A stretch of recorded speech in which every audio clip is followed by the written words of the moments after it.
حضور الكرام، أسعد الله أوقاتكم. أرحب بكم أجمل ترحيب في ملتقاكم الثاني، المعرضكم الثانية للخطوة القادمة نيكست ستيب. اسمحوا لي باسمكم وباسم القائمين على المعرض نيكست ستيب أرحب ترحيب حار في أعماق قلوبنا بحضور ومشاركة الدكتور المعالي الدكتور عدنان السراج، مستشار دولة رئيس وزراء للشؤون التربية والتعليم.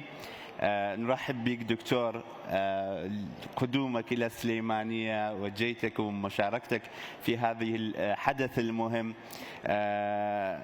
تواجد معالي الدكتور اليوم معنا يعني يدل على الحرص الدولة ودولة رئيس وزراء بمستقبل شبابنا ومستقبل التعليم جميعا بشكل عام في العراق واقليم كردستان، وبناء الجسور التواصل وعلاقات بين الجامعات العراقية في اقليم او في بغداد والمحافظات الاخرى. وهذا شهدناه خلال زيارة الدكتور لمدة يومين في سليمانية في اجتماعات عديدة مع الجامعات والمعاهد في سليمانية لبناء جسور العلاقة والتواصل. دكتور، نرحب بك أجمل الترحيب، نورت سليمانية. الله يخليك، شكرا جزيلا وشكرا على هذه الدعوة الكريمة. شكرا للحضور السادة مع حفظ الألقاب، وايضا الشكر الجزيل لمنظمه نيكست ستيب اللي وفرت امكانيه ان نلتقي بمجاميع من الشباب في اقليم كردستان، وامكانيه ان نستثمر هذه الفرصه للتعبير عن شكرنا وتقديرنا للحفاوه والتكريم اللي الآن نحظى به في محافظة سليمانية والتي هي عزيزة على قلوبنا. وهذا الكرم الكبير طبعا نحن سوف لا ننساه أبدا. شكر لأخي وعزيزي السيد المستشار رئيس إقليم كردستان الدكتور كرزان الكريم، وشكر المدير العام في وزارة التعليم العالي، وأيضا للمنظمين لهذه الندوة، والشكر لك بشكل عام. شكرا دكتور. أيضا ما أنسى أرحب وأشكر الوفد المرفق مع الدكتور، كل من دكتور جبار، دكتورة رؤى، الدكتور ميثم، الإخوان البقية على حضورهم وعلى جيتهم في سليمانية. دكتور، نتحدث اليوم في هذه الجلسة على بشكل عام المعوقات، التحديات بشكل عام، والفرص وأيضا المشاكل والحلول اللي موجودة. إذا أسألك هذا السؤال، نبدأ بهذا السؤال، برأيك كمستشار دولة رئيس وزراء، كمكتب مستشارية رئاسة الوزراء، ما هي أهم تحديات أمام نمو التعليم في العراق حاليا اليوم؟ هي حقيقة المعوقات في العراق بشكل عام بما فيه إقليم كردستان هي معوقات مشتركة. يعني ما يعانيه الطالب في إقليم كردستان، وخصوصا نحن نتكلم بتخصص خريجين الإعدادية وخريجين الصف 12، وبالتأكيد الدراسات بشكل عام، التعليم بشكل عام إذا أخذناه بابتدائي أو متوسط أو إعدادي، لكل مرحلة من المراحل طبيعة من التحديات اللي تختلف الواحدة عن الأخرى.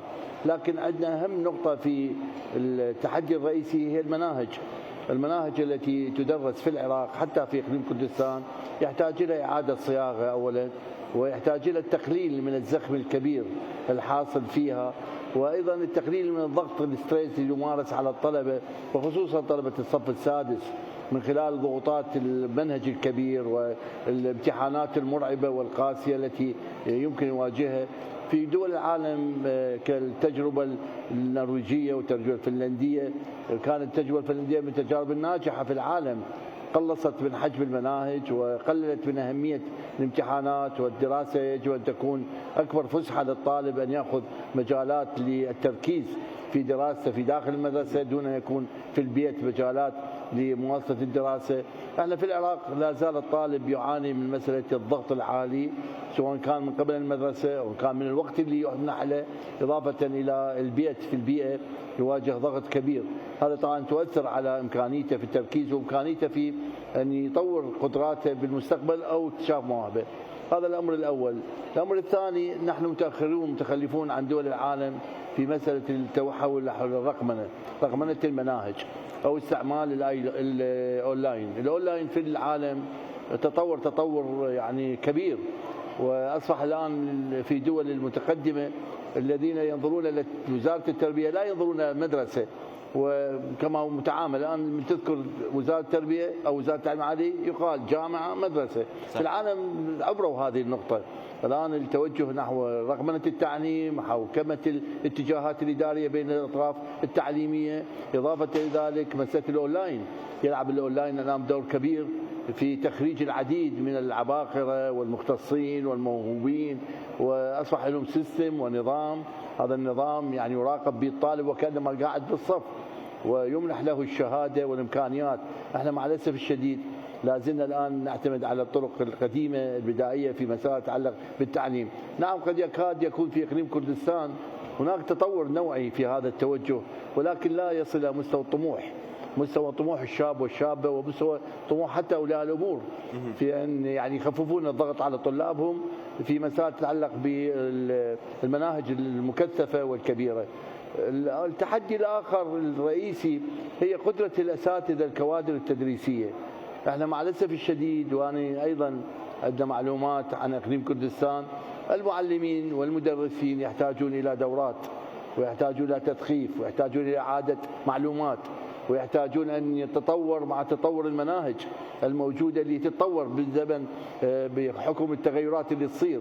دائما احنا كل سنة اكو تغيير في طبيعة المناهج، إضافة معلومات. هذه يراد لها أن تتواكب مع حجم المعلمين والمدرسين اللي يدرسون هذه المادة. الطالب أكثر المدارس قد يكون يعني مدرس الرياضة ومدرس آخر يدرس مثلا رياضيات، أو مثلا لسبب قلة الكادر التدريسي. هنا الضحية هو الطالب، والطالب عندما يكون ضحية بسبب يعني المدرس الغير كفو، وذلك شوف أغلبهم يتجهون إلى المعاهد الخاصة حتى يحصل على مدرس ممتاز أو معهد ممتاز حتى يقدر يأخذ العلم ويقدر ينجح بالامتحانات. تمام دكتور، أقاطعك. تكلمت على المناهج. يعني المناهج حاليا في الجامعات العراقية موجودة يتواهم مع سوق العمل في أسواق العراقية. الطالب من يتخرج يقرأ على هذه المنهج يفيده في مستقبل في سوق العمل، او اكو مشكله على هذا؟ هذا اكبر هذه تحديات الجامعات. انا تكلمت على مستوى التربيه، الان نتكلم على مستوى الجامعات. بالتاكيد الجامعات في اقليم كردستان، اليوم احنا كنا في زياره لجامعه السليمانيه. جامعه السليمانيه من الجامعات العريقه، جامعه متينه ورصينه، ويعني اكثر من 25,000 طالب يدرسون في الجامعات في جامعه السليمانيه، وهي تملك أكثر من 25 أو 21 كلية. جامعة السليمانية عندها تطور في مسائل الأقسام اللي تفتحها وحتى تتناسب مع سوق العمل، لكن واقع الحال يقول هي مؤسسات الدولة والتطور الحاصل سواء كان في الإقليم أو في بغداد لا ينسجم مع التطور العالمي. يعني اليوم عندما نتكلم عن الحوكمة مثلا، احنا لحد الآن لا نعمل بالحوكمة. مسألة الأمور اللي تتعلق بالإلكترونيات أو الاتصالات أو الذكاء الصناعي أو التواصل، لحد الآن احنا ما واصل إلى الدرجة بحيث فعلا نفتح أقسام حتى يتوائم مع سوق العمل. لا زلنا احنا تقريبا بالطبقة الوسطى، يعني ماخذين إلى الطبقة الوسطى من الأعمال، ونحاول نخرج الطلاب على هذا الاتجاه. والدليل على ذلك لا زال لحد الآن طلابنا أولياء أمورنا يركزون على الطالب طبية، يعني المجموعة الطبية هي المجموعة رقم 1، مع أنه صار اكتظاظ في أعداد الجامعات الكليات الطبية سواء كان طب أو طب أسنان أو صيدلة، وصارت وفرة في عدد الخريجين. هذا دليل على أنه العلوم الأخرى سوق العمل لا يتلائم مع توجهات الطلبة وأساليب اللي تخصصها الجامعات لفتح هكذا دورات وتوفر الإمكانيات المادية لتوفير أجهزة لمثل هكذا جامعات. أنا أقول اليوم الجامعات العراقية بالذات وخصوصا جامعات إقليم كردستان، يعني أنا سامع من السيد مستشار السيد رئيس وزراء إقليم كردستان الدكتور كرزان كريم، يعني عمل مؤتمرات مع الدول الخارجية، يعني جامعات رصينة، عقد الآن اتفاقات مع 4 جامعات رصينة، اكسفورد وجامعات محترمة في بريطانيا مع الجامعات في إقليم كردستان. وهذا يعني بأن هذه الجامعات عندما تأتي خطبتها إلى الجامعات في إقليم كردستان راح تعطيها بناء على توجهات سوق العمل أو التطورات الحاصلة في العالم. يعني هي ما تعطيهم أشياء قديمة لأن هم تطوروا، وهذه خطوة تحسب إلى الإقليم وتحسب إلى السيد المستشار وتحسب إلى عمل الحكومة في هذا الاتجاه. لكن يعني نسبة النجاح احنا الآن نقول نعم اكو هناك خطوات جاده ومهمه ومؤتمرات مهمه وجاده، وهناك جامعات رصينه عالميه تاتي الى الاقليم، لكن احنا ننتظر الخطوات العمليه لان تتحول الجامعات في الاقليم الى ما يمكن نسميه بعمليه التوأمه، عمليه تطبيق ما يراد منها من الجامعات العالميه. دكتور، يعني نرى انه رؤيه دوله رئيس وزراء للدعم او لاتجاه قطاع التكنولوجي يعني بشكل واسع في جميع المجالات، في جميع الوزارات المؤسسات الحكوميه، هل هنالك اي خطه على مستوى وزاره التربيه والتعليم لاتمته هذه الوزارات تقدم نحو التقديم الالكتروني، نحو النظام اللي تكلمت به انه الطالب يكون عن طريق الكتروني يتجه الى مدرسه، يتجه الى جامعته، يكمل درسه؟ هل هنالك يخطط على هذا الموضوع؟ أنا أعتقد البرامج اللي تجري في بغداد هي برامج من أجل الانتقال إلى الرقمنة والعمل الإلكتروني، هذا على قدم وساق. يعني هالسنة راح يصير عملية تجريبية لعدد من المدارس للتحول إلى المنهاج الرقمي. أيضا بالنسبة يعني الدعم الحكومي للجانب التقني والمهني، وأعتقد هذا أصبح قرار مهم من قبل مجلس الوزراء لأن يشمل الطلبة من الخريجين الثالث بالمراكز، الالتحاق بالمراكز المهنية والتقنية مقابل حوافز وامتيازات يستطيع أن يكمل نشاطاته قبل أن يتحول إلى الدراسات الإعدادية. وأعتقد في بغداد صار قرار بفتح 1800 مركز مهني وتقني من أجل أن يحول الطلبة ويشجعهم على الانتماء إلى هذه المراكز، وجهزت بأجهزة حديثة. أيضا احنا في الإقليم ناقشنا هذه المسألة مع وزير التربية سابقا وبوجود يعني بعض المستشارين، وأيضا مع وزارة التعليم العالي، وكان السيد مدير عام حاضر بالزيارة السابقة. أيضا كان هناك توجه في الإقليم لتوسيع الاهتمامات التقنية والمهنية حتى تشمل أكبر عدد ممكن من الطلبة الراغبين للتعلم. عندنا مشكلة من التحديات الرئيسية أن المناهج الدراسية ما تعلم الطالب المهارات الفردية، يعني السكيلز اللي موجودة في العالم. مع الأسف الشديد يعني الطالب يحتاج إلى أن يكتسب مهارات حتى يستطيع أن يختار المدارس والمعاهد المهنية والتقنية. إضافة لذلك على الدولة والحكومة في بغداد والإقليم أن يعني يركزوا على خريجين هذه ويكون لهم امتيازات أكثر مما أثناء الدراسة وبعد الدراسة. هذه تشجع الطلبة على أن يلتحقون إذا هو تعيين مركزي مضمون، وإذا يأخذ يعني رواتب معينة مقابل الانتماء إلى هذه المعاهد. أعتقد سيكون هناك إقبال إلى المعاهد، وفي بغداد حصلت هذه التجربة ونجحت. يوم أمس أتذكر كلامك قلت المستقبل لهذين المعاهد المهنية، يعني طلاب موجودين حاليا خريجين صف السادس أو 12 يعني يخططون لاتجاه لاختيار مستقبلهم جامعتهم، توجه لهم كلام على هذا الموضوع؟ بالنسبة لطلبتنا الأعزاء يعني أولا نبارك لهم نجاحهم من السادس اللي صف 12 يعني اللي تأهلهم للوصول إلى الجامعات. يعني يبارك لأهلهم لأولياء أمورهم اللي أيضا تعبوا على أبنائهم، ويعني المباركة يجب أن تكون للأب والأم، قد يكون الأم أكثر من الأب. وايضا نبارك لهم هذا التخرج وهذه الدرجات الكبيره. احنا قلت لك المهارات ما تتوفر على طلابنا بحيث يقدر يقرر ما بعد الخروج راح يسوي. فإرادة توجيه هذا المعرض اللي يقام والتوجيهات اللي قاعد تجري في هذا المؤتمر وهذا اللقاء هو يشجع الطلبه على الخيارات.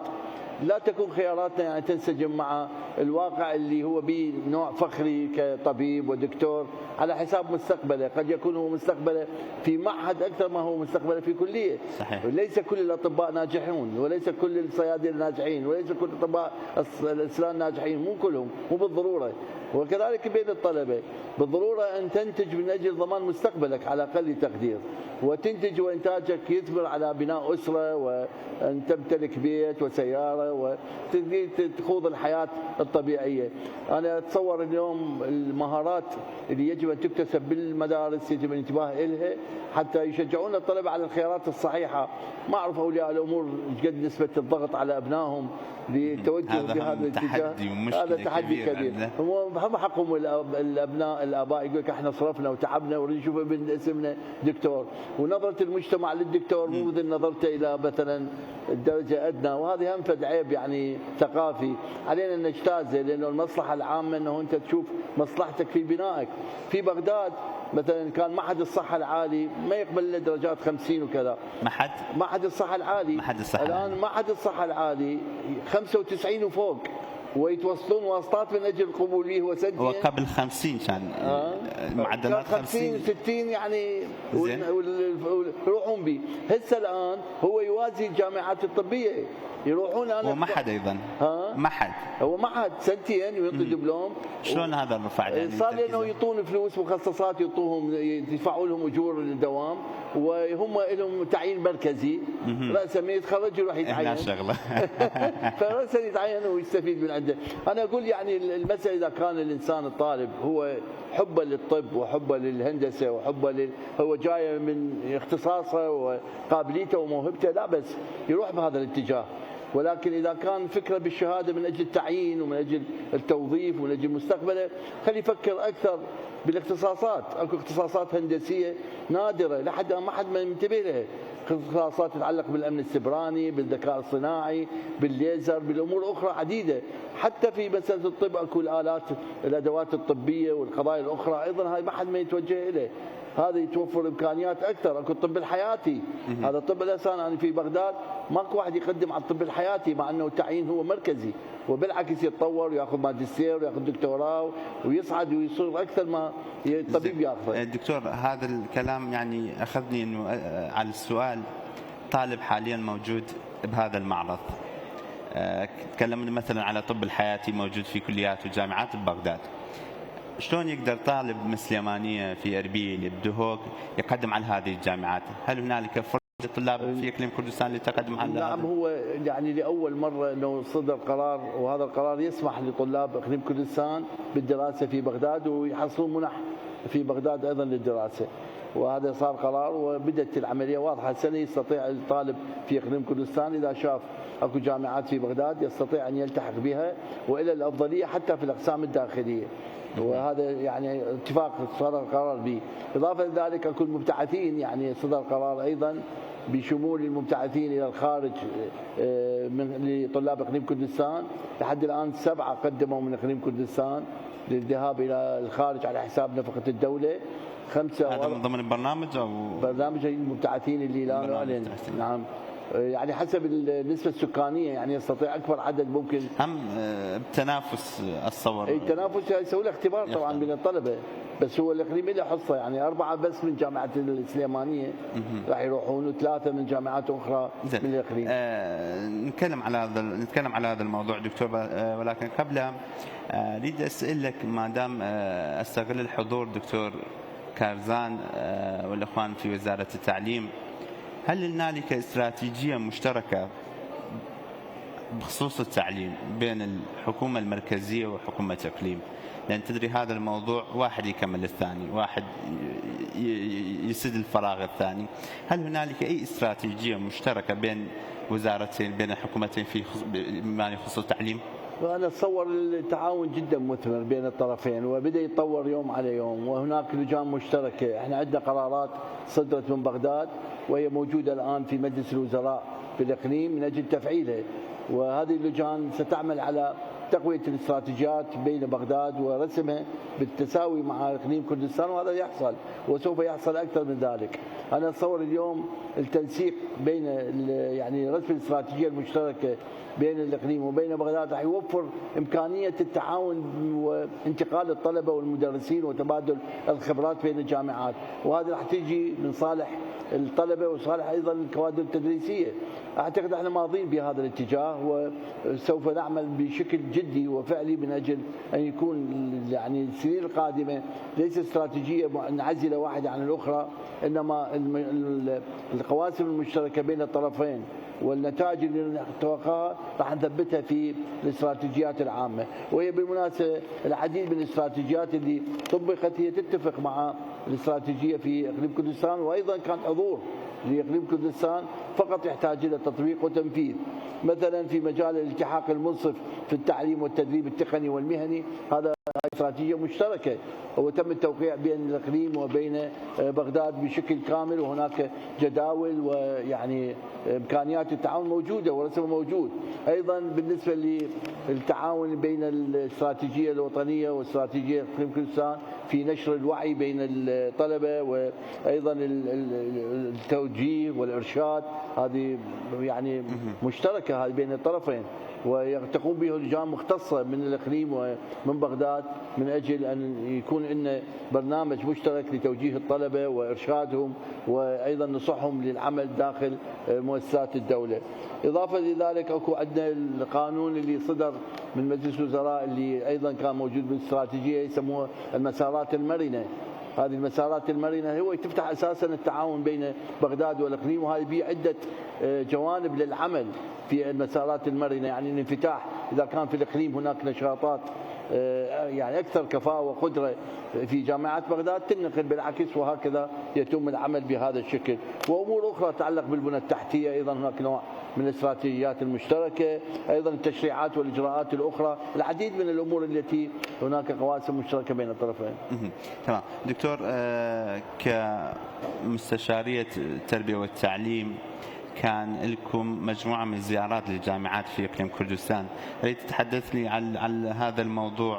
ما هي السبب للزيارة؟ شنو ينتج هذا الزيارات؟ قبل فترة زرتوا جامعة كويا، اليوم جامعة سليمانية، وبرنامجكم موجود جامعات أخرى. صحيح.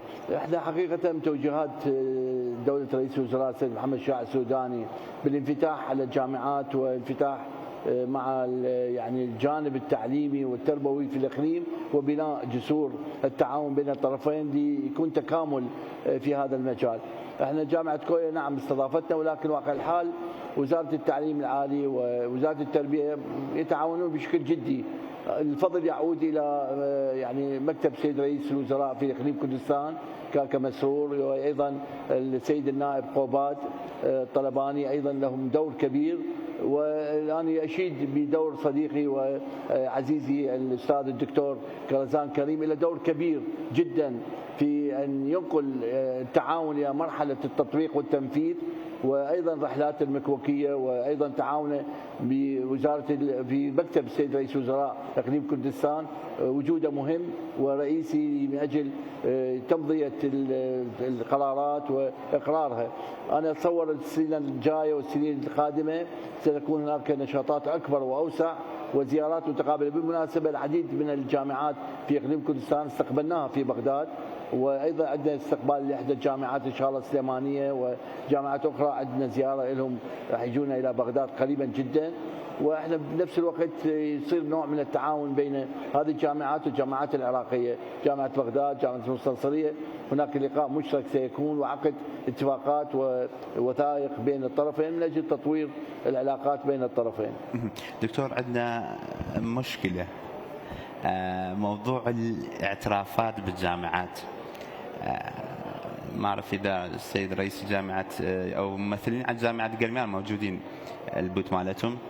جامعه قلميان مثالا يعني اهالي المنطقه كلار اكثريتهم يدرسون في هذه الجامعه، وبنفس اللحظه اهالي كلار اللي انا انتمي له أكثريتنا نفوسنا محافظة ديالى، يعني يشملنا كل المبادرات بمجلس الخدمة، مبادرات دولة رئيس الوزراء، مبادرات وزارة التعليم، وزارة التربية بخصوص التعيين، ولكن ما يتعينون بسبب أنه جامعة قرميان ما معترف به من قبل وزارة التعليم في حكومة العراق.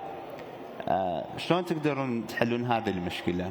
احنا يعني مكتب رئيس الوزراء بالاقليم متبني هاي المساله وطرحها هاي القضيه، واحنا سلمنا الملف بيد موظف عندنا الدكتوره رواد جاف، يعني هي ايضا تجيد اللغة الكردية، وأيضا سوت لقاءات والعديد من المناقشات.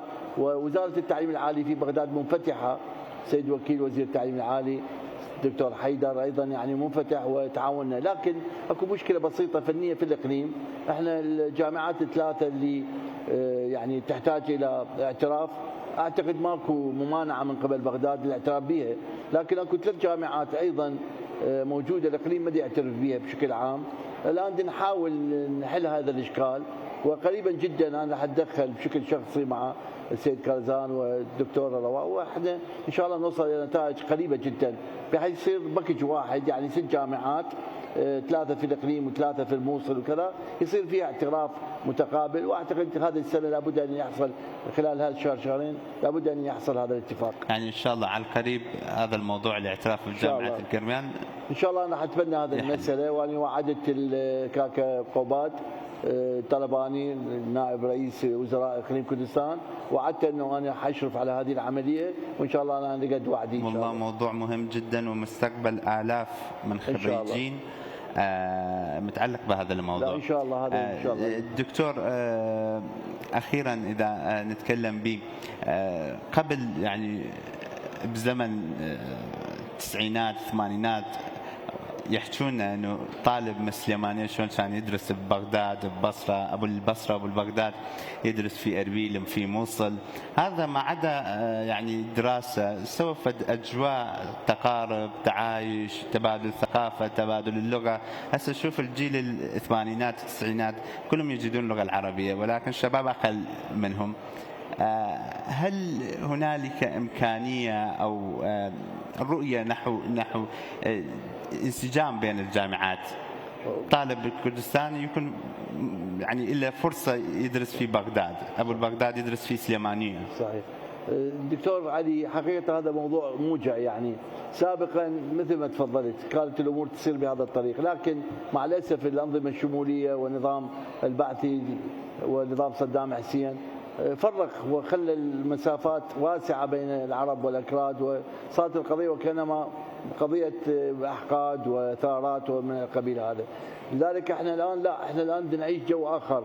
أنا أعتقد مسألة العودة إلى هذا الجانب، بغداد الآن سمحت للطلبة وأعطتهم منح للأخوة في الإقليم كردستان، الطلبة في إقليم كردستان أبنائنا أن يجون يدرسون في بغداد، وأيضا ينطوهم إمكانية القبول، أفضلية القبول في يعني الأقسام الداخلية. هذا سيحصل، لكن احنا نحتاج مثل ما تقول إلى عملية أكبر وأكثر لتشجيع الاندماج في هذا الجانب. أنا أعتقد اليوم المسألة لا تتعلق فقط في مسألة قبوله في هذه الجامعة أو قبول الطالب يجي هنا في هذه الجامعات، ليس فقط هذا النظرة. احنا عندنا إشكالية في مسألة التصرفات السياسية، يعني يجب أيضا نكون بعيدين عنها ونخرج عن هذه السياقات بشكل عام، ونطرح العلم كعلم ما له علاقة بأي شيء، لأنه مصلحة الطالب ومصلحة الشاب ومصلحة الإنسان اللي يريد يدور على مستقبله أهم من كل شيء. هو علينا نفكر مستقبله، وعلينا نفكر بتعليمه، وعلينا نفكر بدراسته واختصاصاته. هذا التفكير الأهم من كذلك.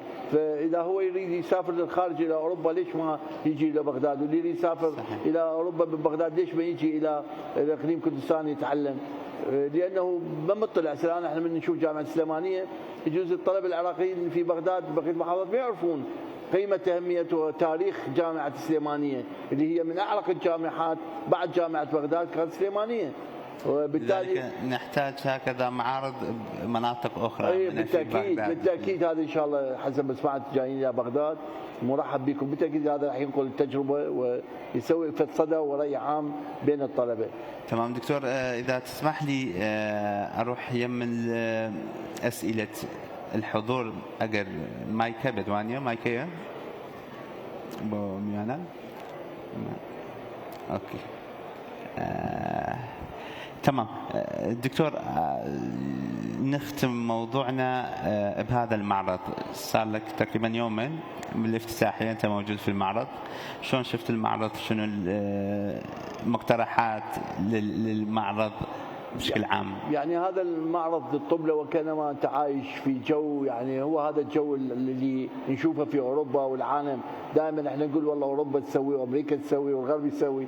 احنا لما تدخل الى هذا المعرض تحس انه اكو اهتمام، القيمين بهذا يريدون يفتحون عيون الشباب وطلبتنا الى مواضيع حساسه، التركيز على قضيه معينه انه الطالب خريج 12 صف 12 كيف نتعامل وياه وكيف كذا.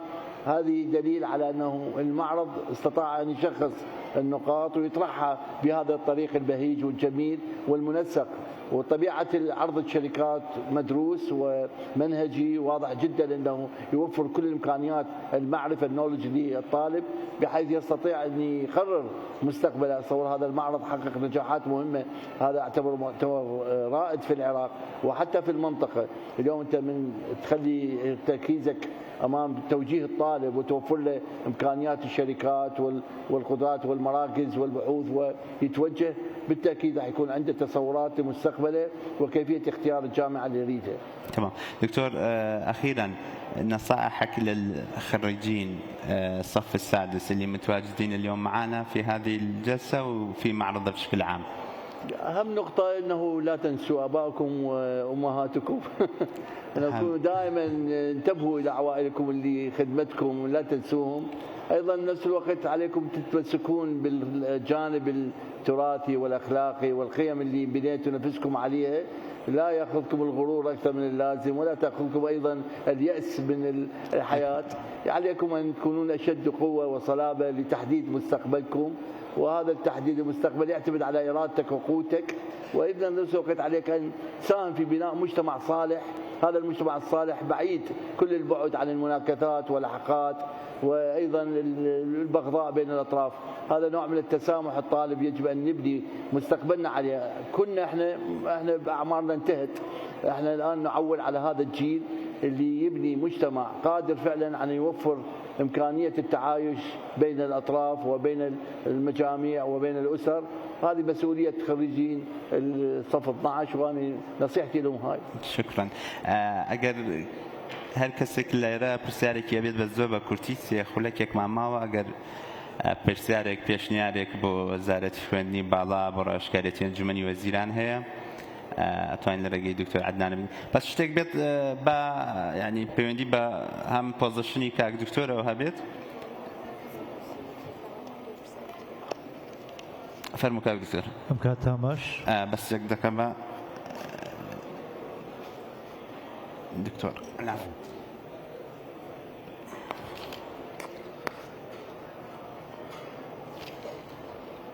بەخێراتنی دکتۆر عەدنان سەراجەکەین.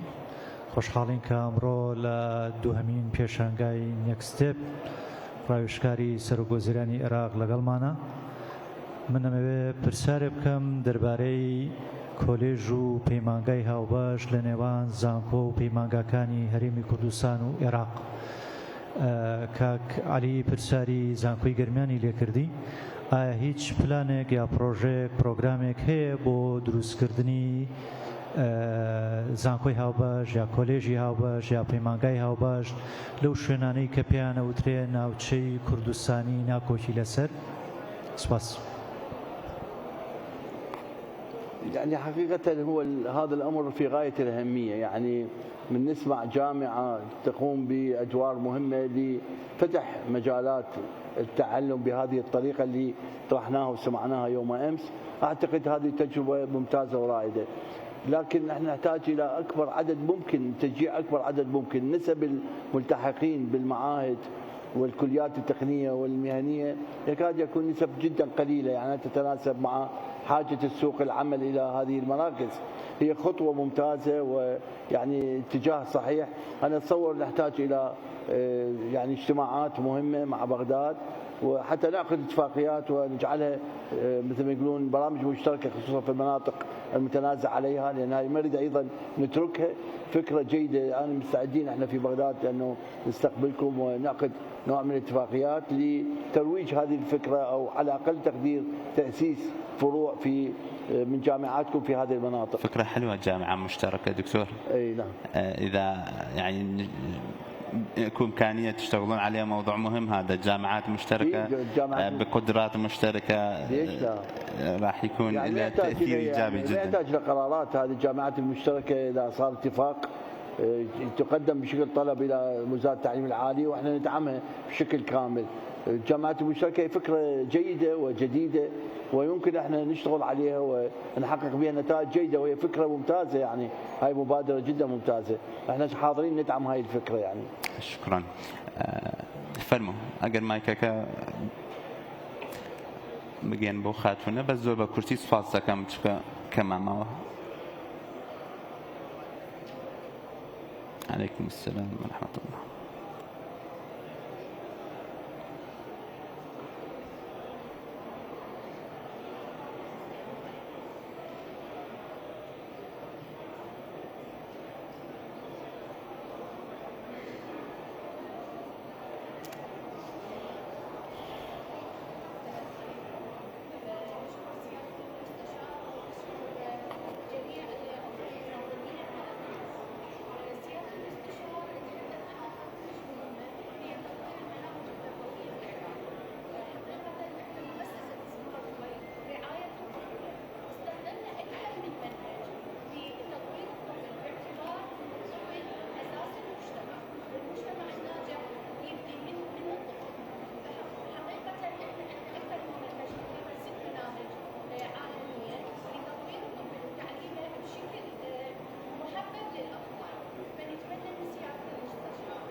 شكرا. نرحب بسيادة المستشار وكل القائمين على المعرض. احنا تحدثنا، انا ما اعرف وصلت الفكره. عندنا بروشورات تحكي على كل التفاصيل اللي تخص منهج الروضه اللي هي 6 مناهج عالميه اشتغلنا عليها على اكثر من 3 سنوات في تطوير الطفل، وخاصه منهج جيلين دومان هو منهج القراءه الصوريه والحساب الكمي تبدا من عمر 6 أشهر.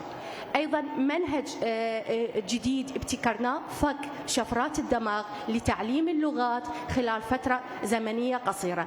حابين نعمل ورشات، إذا أي مكان حاب يتعاون معنا بعمل ورشات للإعلان عن برامجنا احنا مستعدين. وشكرا سيادة المستشار. شكرا جزيلا. يعني ممكن عن طريق الأستاذ علي، يعني إذا عندكم برنامج كامل ابعثيه عن طريق الأستاذ علي وتزورينا ببغداد إن شاء الله، نسوي لنا لقاء ويا الفريق الموجود عندنا بالمكتب، وان شاء الله هاي الفكره افكار جيده يعني ناضجه فعلا. يعني نحتاج هيك محاولات للبدء بالتعليم ابو 6 اشهر. بالعالم بدا قبل يومين، يعني من يطلع للدنيا عارفين شو يفكر براسه. صحيح. ممتاز. ان شاء الله هذا نشتغل عليه، هذا نشتغل عليه ان شاء الله. اگر هیچ پرسیارێک نەما بێت گەر مایکەکە بگەێنەوە کاکەیە بە زۆر بە کورتی سوپاس دەکەم.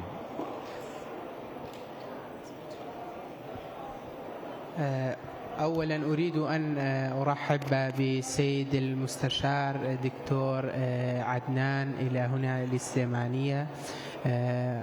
بخصوص السؤال أريد أن أسأل السيد المستشار بخصوص رؤية الرئيس الدولة محمد شياع السوداني رئيس مجلس الوزراء بخصوص البند الدستوري بالدستور. أتت أنه يقول بالدستور أن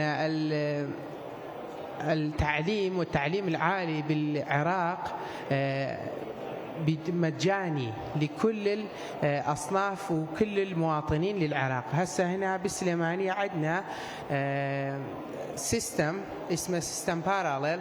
أريد أن يعني أعرف كيف تحاولون أن يضبطوا الدستور على هذا السيستم، لأنه هذا السيستم يأخذ الأموال من الطلبة بجامعة السليمانية وهذا خلافا للدستور. أريد أن أعرف كيف يحلون هذا الخلاف للدستور العراقي. شكرا. يعني في بغداد التعليم والتربية مجاني، يعني الجامعات العراقية الرسمية ومدارس التعليم مجاني قطعا، ما عندنا سيستم ياخذ اموال من الطلبه اطلاقا يعني. نعم بس عندهم يعني سيستم واحد، يعني عدد محدد، ما يزيد عن هذا العدد اكو كليات اهليه يروحون بها، لهم نظام ولهم قانون. ما ادري في اقليم كردستان يعني دكتور كرزان يسال عن انه اكو سيستم يتعلق باخذ اموال من الطلاب. نعم هذا الموازي، اي هذا الموازي هذا موضوع اخر. تقصد على النظام الموازي؟ بالضبط دكتور، هو اكو تعليم مجاني الصباحي، تقصد التعليم الموازي؟ تعليم باليوم موازي. الموازي هذا الموازي يعني طالب اذا التعليم الموازي هذا قانون بي اذا التعليم الموازي هذا به مبلغ معين، لكن بشكل عام التعليم مجاني. اذا تقصد التعليم الموازي هذا له قانون خاص، هذا حتى في بغداد موجود، هذا موجود في بغداد التعليم الموازي. التعليم الموازي يعني يروح الى كليات هو يعني غير مقبول بها، ولكن درجته تسمح انه يدفع اموال مقابل شراء درجات. هاي موجوده، يشتري له 3 درجات او 5 درجات مقابل ثمن يدفعه للجامعه. هذا موجود، ولكن الغالبيه العظمى مجانيه هي. يمكن الدكتور كازان بالاقليم فقط نفس القرار، نفس الشيء، اكو موازي واكو كذا. لو تقصد غير موضوع هو نفسه الدكتور، نفسه هذا. ايه. اوكي دكتور جدا نشكرك شاكر. حضورك ووصولك للسليمانية ومشاركتك في هذا الحدث مهم جدا، وكل الاحترام لهذا الجهد، وإن شاء الله نطلع إلى مزيد من التعاون، إلى مزيد من العمل المشترك، ما دام الإخوة في وزارة التعليم إقليم كردستان هم مساهمين، هم مساعدين، فإن شاء الله نحو الطريق الصحيح لبناء ثقافة ومستقبل جديد للشبابنا. احنا نشكر المنظمة نكست ستيب على استقبالها وضيافتها واهتمامها، ونشكرك لك لمرافقتك لنا في هذه الزيارة. بالتأكيد مرافقة جيدة من بغداد إلى هنا، ونتمنى لكم كل التوفيق. بالتأكيد أنا أعتبر هذا المؤتمر وهذا المعرض من المعارض الناجحة، إن شاء الله في بغداد راح يكون بشكل أكبر وأحسن. شكرا جزيلا، شكرا للحضور الكرام لحسن الاستماع.